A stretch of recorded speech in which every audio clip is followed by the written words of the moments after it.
Hi friends, welcome to our channel.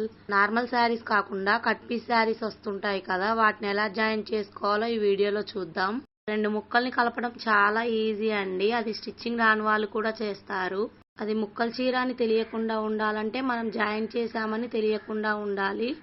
దానికోసం ఎలా stitch చేసుకోవాలో ఈ వీడియోలో చూద్దాం.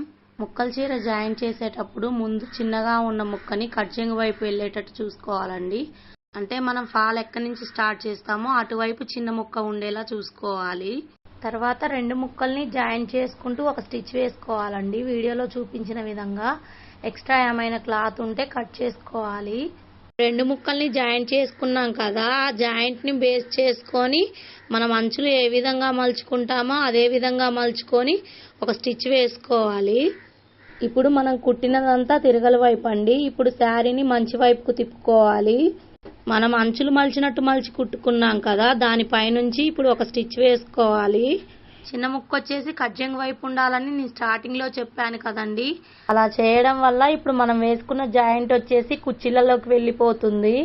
ఒక్కొక్కసారి ముక్కలు సమానంగా వస్తాయి, ఒక్కొక్కసారి చిన్నవి కాకుండా పెద్దవి కాకుండా వెరైటీగా వస్తూ ఉంటాయి.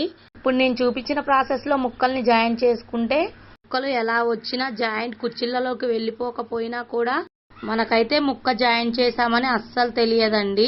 చాలా నీట్గా ఉంటుంది. ముక్కల్ని జాయిన్ చేసుకునే ప్రాసెస్లో చీర అంచుల్ని మలిచినట్టు మలిచాం కదా, అలా చేయడం వల్ల దారాలు అయితే ఊడిరావండి. వేటికి పట్టే అవకాశం కూడా ఉండదు. పైనుంచి మళ్ళీ ఒక కుట్టు వేసుకున్నాం కదా, దానివల్ల నీట్ ఫినిషింగ్ ఉంటుంది. స్టిచ్చింగ్లో ఇంకేమైనా డౌట్స్ ఉంటే కామెంట్ చేయడం మర్చిపోకండి. మీరు కామెంట్ చేస్తేనే నేను ఎక్కువ వీడియోలు చేయగలుగుతాను. వీడియో నచ్చినట్టయితే తప్పకుండా లైక్ చేయండి. నా ఛానల్ని సబ్స్క్రైబ్ చేయడం మర్చిపోకండి. Bye friends.